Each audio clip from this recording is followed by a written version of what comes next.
بسم اللہ الرحمن الرحیم۔ السلام علیکم۔ نیوز انالیسز کی ایک نئی ایپیسوڈ کے ساتھ میں ہوں سید عارف بہار۔ ناظرین، بھارت کے مشرقی پنجاب میں خالصتان کی چنگاری جو خاصے عرصے سے دبی ہوئی تھی وہ ایک بار پھر شعلہ ہونے کی طرف بڑھتی چلی جا رہی ہے،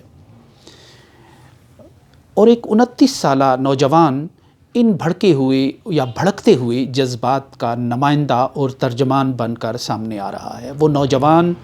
اپیل کی صلاحیت بھی رکھتا ہے، وہ کشش بھی رکھتا ہے نوجوانوں کے لیے، اس کے پیغام میں جان بھی نظر آتی ہے۔ اور پنجاب کے وہ نوجوان اب جو کھیل کے میدانوں کا رخ کرنے لگے تھے، اب جو معمول کی زندگی گزارنے لگے تھے، جو آئی ٹی سے وابستہ ہونے لگے تھے، وہ اس نوجوان کی بات کو بڑی توجہ سے سنتے چلے آ رہے ہیں۔ اور بین الاقوامی میڈیا بھی اب پنجاب میں اٹھنے والی اس راکھ سے ابھرنے والی اس چنگاری کا تجزیہ اور مشاہدہ کرنے پر مجبور ہیں۔ یہ نوجوان 29 سالہ امرت پال سنگھ ہے کہ جو ایک ماڈرن نوجوان تھا، ایک کاروباری فیملی سے تعلق رکھتا تھا۔ مشرقی پنجاب سے یہ دبئی گیا، وہاں اس کی فیملی ٹرانسپورٹ کے کاروبار سے وابستہ ہے، کئی برس اس نے وہاں لگائے، لیکن پھر وہ اچانک واپس آیا اور اس کی جو ترشے ہوئے بال تھے وہ ننگے سر ہوتا تھا، اور وہ ایک ماڈرن سکھ نوجوان تھا۔ جب وہ واپس آیا تو اس نے اپنی وضع بدل لی، اس نے ایک پگڑی پہن لی، اس نے کرپان اٹھا لی، اس نے کڑا پہن لیا، جو سکھوں کے مذہبی علامتیں اور شناختیں ہیں وہ ساری اپنا لیں، اور یوں اپنی وضع کے ساتھ وہ 80 کی دہائی والا وہ سکھ نوجوان بن کر سامنے آیا کہ جس نے مشرقی پنجاب میں آگ بھر دی تھی نوجوانوں میں، اور مشرقی پنجاب میں اپنی تقریروں سے ایک آگ لگا دی تھی، یعنی سنت جرنیل سنگھ بھنڈراوالا، جو اس وقت ایک پنجاب کے منظر پر ابھرے، اور انہوں نے اپنی تقریروں سے پنجاب کے سوئے ہوئے اور پنجاب کے جو خوابیدہ لوگوں کو بیدار کر دیا تھا۔ نوجوانوں میں ان کی تقریریں مقبول ہونے لگی تھیں، اور وہ ان تقریروں کا مرکز اور محور سکھوں کے لیے ایک الگ وطن خالصتان تھا۔ اور اس تحریک کو پھر بھارت کی جو وزیر اعظم ہیں اندرا گاندھی اس وقت کی، انہوں نے دبانے کی کوشش کی۔ سنت جرنیل سنگھ بھنڈراوالا جو ہیں وہ دربار صاحب امرتسر میں مورچہ زن ہو کر بیٹھ گئے، اور وہاں پھر آپریشن بلو سٹار ہوا 1984 میں، جون 1984 میں، اور وہاں جو تصادم ہوا اس میں دربار صاحب کی اینٹ سے اینٹ بجا دی گئی، اور وہیں بھنڈراوالا بھی جو ہے وہ ایک تصادم میں اپنے ساتھیوں سمیت مارے گئے۔ لیکن بھنڈراوالا وہاں قتل تو ہوئے، لیکن یہ جو تشدد کا سلسلہ، تشدد در تشدد کا سلسلہ، یہ رک نہ سکا، اور چند ماہ بعد ہی اندرا گاندھی جو بھارت کی وزیر اعظم تھی انہیں اپنے سکھ محافظوں نے قتل کر دیا، اور یوں یہ سکھوں پر ایک افتاد کی ایک نئی لہر سی آ گئی، ایک عتاب کا ایک نیا دور شروع ہو گیا۔ صرف دلی میں 3000 سے زیادہ سکھوں کو بلوائیوں نے قتل کر دیا، دنیا بھر میں سکھوں کو معتوب بنایا جانے لگا ہندوؤں کی طرف سے، اور یوں بھارت کی جو ریاست ہے اس کو خالصتان جو تحریک چل رہی تھی، جو مسلح انداز میں چل رہی تھی، اس کو کچلنے اور دبانے کا ایک بہانہ بھی ملا اور ایک ہتھیار بھی ملا، اور مغرب کو یہ باور کرانے کا موقع ملا کہ یہ جو تحریک ہے یہ دہشت گردی کی تحریک ہے، اور یہ بھارت کے مستقبل کے ساتھ یہ کھیل رہی ہے، اور اس کے یہ نقصانات ہیں، اور جہاں سے مغرب نے بھی ان کو پھر بھارت کے بیانیے کو سپورٹ کرنا شروع کیا۔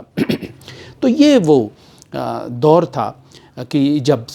بھارتی سیکورٹی فورسز نے ایک طرف دباؤ بڑھا کر مشرقی پنجاب سے خالصتان تحریک کو لپیٹا، اور تشدد کے ذریعے، جبر کے ذریعے اور ترغیب و تحریض کے ذریعے ایک ڈھانچہ بھی کھڑا کیا وہاں، اور اکالی دل کو استعمال کیا، اور ایک مین سٹریم پولیٹکس کا آغاز کیا، اور سکھوں کے زخموں پر مرہم رکھنے کی ایک کوشش کی۔ لیکن اس کے دوران ہی مغربی ممالک نے سکھوں کے لیے اپنے دروازے کھول دیے سیاسی پناہ کے لیے، اور ہزاروں لاکھوں کی تعداد میں سکھ جو ہے وہ کینیڈا، امریکہ، برطانیہ اور دوسرے یورپی ملکوں میں منتقل ہو گئے۔ اب جو مشرقی پنجاب میں رہے انہوں نے حالات سے کسی حد تک سمجھوتا کر لیا، انہوں نے خود کو بھارت کے دھارے میں لانے کی کوشش کی، اور خالصتان کے جذبات کو رفتہ رفتہ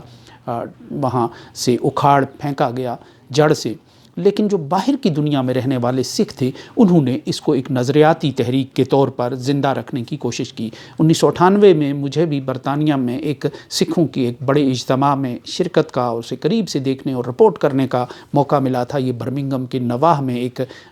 گردوارہ تھا،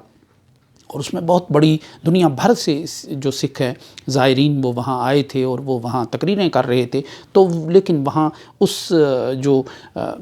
کنونشن ہے سکھوں کا، ایک عالمی کنونشن، اس میں سب سے جو مین اس کا نقطۂ نظر اور جو مرکزی خیال تھا وہ خالصتان ہی کے گرد گھوم رہا تھا۔ جو خالصتان میں کی تحریک میں جنہوں نے قربانیاں دی تھیں ان کی تصویریں لگی ہوئی تھیں، ان جو زخمی ہوئے تھے ان کی تصویریں لگی تھیں، اور جو واقعات رونما ہوئے تھے اس دوران میں یا آپریشن بلیو سٹار کے دوران ان کی تصویریں وہاں لگی تھیں، اور وہاں تقریروں سے بھی یہی عیاں تھا۔ وہاں جو نظمیں ترانے پڑھے جا رہے تھے سکھ بچوں کی طرف سے، اس سے بھی یہی تھا کہ سکھوں نے اس تحریک کو نظریاتی طور پر بیرونی دنیا میں زندہ رکھا ہے، اور جب بھی موقع ملا وہ اس بیج کو بیرونی دنیا سے واپس مشرقی پنجاب منتقل کریں گے اور سکھ تحریک کا وہاں سے احیا ہوگا۔ اب چند ماہ سے جو مشرقی پنجاب سے خبریں آنے لگی ہیں تو اس سے اندازہ یہی ہو رہا ہے کہ سکھ تحریک کا احیا مشرقی پنجاب میں ہو رہا ہے، اور امرت پال سنگھ اس تحریک کا ایک مرکزی نقطہ اور مرکزی حوالہ بن کر سامنے آ رہا ہے۔ یوں لگ رہا ہے کہ اس کی تقریریں ایک بار پھر بھنڈرانوالے کا جوش و جذبہ لوگوں میں پیدا کر رہی ہیں۔ وہ وضاقتہ سے بھی لوگ بھنڈرانوالے کی جو بھولی بسری شبیہ ہے وہ ان کی شخصیت اور سراپے میں دیکھ رہے ہیں۔ آج یہ جو نوجوان ہے یہ انڈر گراؤنڈ چلا گیا ہے، اور اکالی دل اور اکال تخت جو ہے وہ اسے سرنڈر کرنے کا کہہ رہے ہیں۔ اس کے ساتھیوں کو گرفتار کیا گیا ہے، اس کی تلاش جاری ہے، اور سیکورٹی فورسز اس کو جو وہ شدت سے اس کی تلاش جاری رکھے ہوئے ہیں، اور عالمی ذرائع ابلاغ بھی مشرقی پنجاب میں ابھرنے والی اس صورتحال کو رپورٹ کر رہے ہیں۔ تو اب یوں لگ رہا ہے کہ جو بیرونی دنیا میں بیٹھے ہوئے سکھوں نے جو ایک نظریاتی طور پر ایک بیج بویا تھا، اور جو نظریاتی طور پر اس تحریک کو زندہ رکھنے کی ایک کوشش کی تھی، اس کے اثرات اور اس کے ثمرات جو ہے وہ مشرقی پنجاب میں دوبارہ ایک ابھرتی ہوئی خالصتان تحریک سے کی صورت میں دیکھے جا سکتے ہیں۔ تو ابھی تک جو امرت پال سنگھ ہے یہ ایک نوجوان ہے اور ایک اپیل کی صلاحیت نوجوانوں میں رکھتا ہے، اور اس کی جو شخصیت ہے وہ مقبول ہوتی جا رہی ہے، اور یوں کہا جائے کہ یہ اس خالصتان تحریک میں برہان وانی کے طور پہ